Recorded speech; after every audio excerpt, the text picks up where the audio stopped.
Hello guys, welcome back to my channel. आज मैं आपको माला सिन्हा के बारे में कुछ बताने जा रही हूँ। माला सिन्हा का जन्म ईसाई नेपाली माता पिता के घर हुआ था, जो नेपाल के मैदानों से भारत के पश्चिम बंगाल में आकर बस गए थे। उनके पिता का नाम अल्बर्ट सिन्हा था। माला सिन्हा का प्रारंभिक नाम आल्डा था और कलकत्ता स्कूल में उनके दोस्त उन्हें डाल्डा कहकर चिढ़ाते थे। इसलिए उन्होंने बाल कलाकार के रूप में अपना पहला काम मिलने पर अपना नाम बदलकर बेबी नज़मा रख लिया। बाद में एक वयस्क अभिनेता के रूप में उन्होंने अपना नाम बदलकर माला सिन्हा रख लिया। बचपन में उन्होंने नृत्य और गायन सीखा। हालांकि वह ऑल इंडिया रेडियो की एक स्वीकृत गायिका थीं, लेकिन उन्होंने कभी फिल्मों में पार्श्व गीत गायन नहीं किया।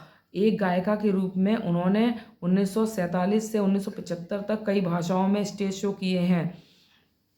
माला सिन्हा ने बंगाली फिल्मों में बाल कलाकार के रूप में अपना करियर शुरू किया। कलकत्ता में कुछ फिल्मों में अभिनय करने के बाद माला सिन्हा ने एक बंगाली फिल्म के लिए बॉम्बे चली गईं, जहां उनकी मुलाकात बॉलीवुड की प्रसिद्ध अभिनेत्री गीता बाली से हुई, जो उनसे प्रभावित हुई और उन्हें निर्देशक केदार शर्मा से मिलवाया। शर्मा ने उन्हें अपनी रंगीन रातें में नायिका के रूप में लिया। उनकी पहली हिंदी फिल्म प्रदीप कुमार के साथ बादशाह थी। फिर त्रिलोक कुमार के साथ एक पौराणिक फिल्म एकादशी आई।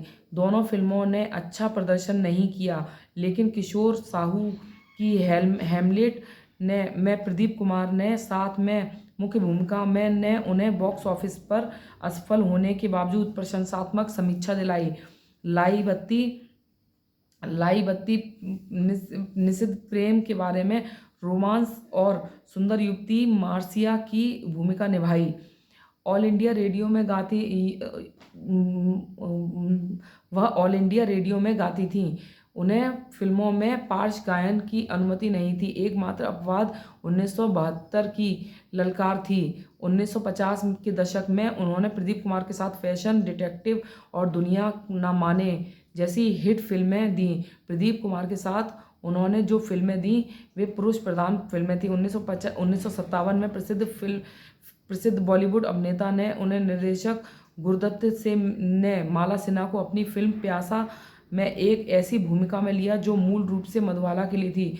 माला सिन्हा ने एक महत्वाकांक्षी महिला की अपेक्षाकृत असहानुभूति पूर्ण भूमिका निभाई, जो एक गरीब असफल कवि के बजाय एक अमीर आदमी से शादी करना और प्रेमहीन विवाह करना चाहती थी। प्यासा के बाद कुछ प्रमुख सफलताएं फिर सुबह होगी यश चोपड़ा के निर्देशन में बनी पहली फिल्म धूल का फूल थी, जिसमें उन्हें एक मुख्य नाटकीय स्टार के रूप में स्थापित किया। वह 1958 से लेकर 1960 के दशक में शुरुआती सफल फिल्मों में हिस्सा रहीं।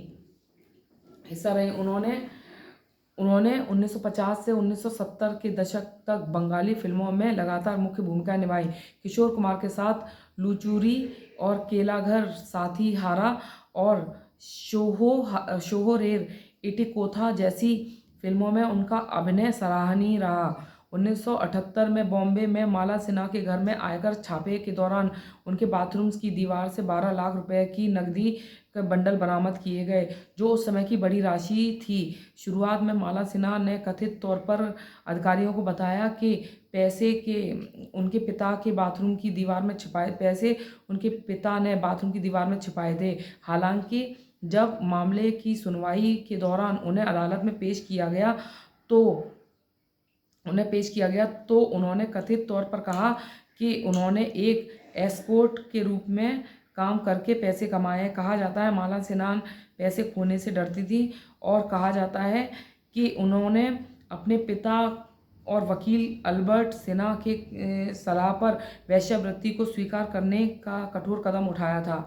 उन्होंने चौंकाने वाला कबूलनामा तब किया जब अदालत ने उनसे यह साबित करने के लिए कहा कि उन्होंने उचित तरीकों से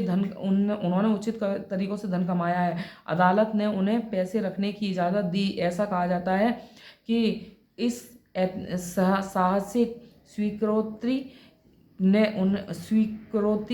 उन्हें उनके करियर को भी प्रभावी रूप से समाप्त कर दिया, जो कई और वर्षों तक चल सकता था। माला सिन्हा का जन्म नेपाली माता पिता के घर हुआ था। जब वे नेपाली मैदानों से भारत के पश्चिम बंगाल में आकर बस गए थे। सिन्हा ने 1966 में कमाऊनी ब्राह्मण जातीयता के नेपाली अभिनेता चिदम्बर प्रसाद लोहिनी से विवाह कर लिया। दोनों की मुलाकात तब हुई जब उन्होंने नेपाली फिल्म मैतीघर में साथ काम किया। लोहानी का